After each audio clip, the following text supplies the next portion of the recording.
లైంగిక వేధింపుల ఆరోపణలు ఎదుర్కొంటున్న ట్రైనీ ఐపీఎస్ అధికారి ఉదయ్ కృష్ణారెడ్డి ఆత్మహత్య యత్నానికి పాల్పడ్డారు.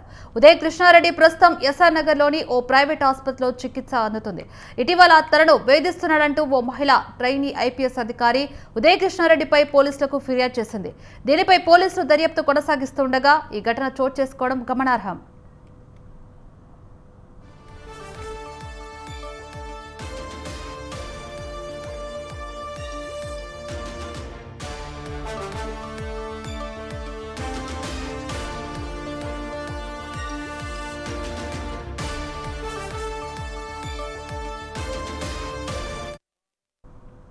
లైంగిక వేధింపుల ఆరోపణలు ఎదుర్కొంటున్న ట్రైనీ ఐపీఎస్ అధికారి ఉదయ్ కృష్ణారెడ్డి ఆత్మహత్య యత్నానికి పాల్పడ్డారు. ఉదయ్ కృష్ణారెడ్డి ప్రస్తుతం ఎస్ఆర్ నగర్లోని ఓ ప్రైవేట్ ఆసుపత్రిలో చికిత్స పొందుతున్నారు. ఇటీవల తనను వేధిస్తున్నాడంటూ ఓ మహిళ ట్రైనీ ఐపీఎస్ అధికారి ఉదయ్ కృష్ణారెడ్డిపై పోలీసులకు ఫిర్యాదు చేసింది. దీనిపై పోలీసులు దర్యాప్తు కొనసాగిస్తుండగా ఈ ఘటన చోటు చేసుకోవడం గమనార్హం.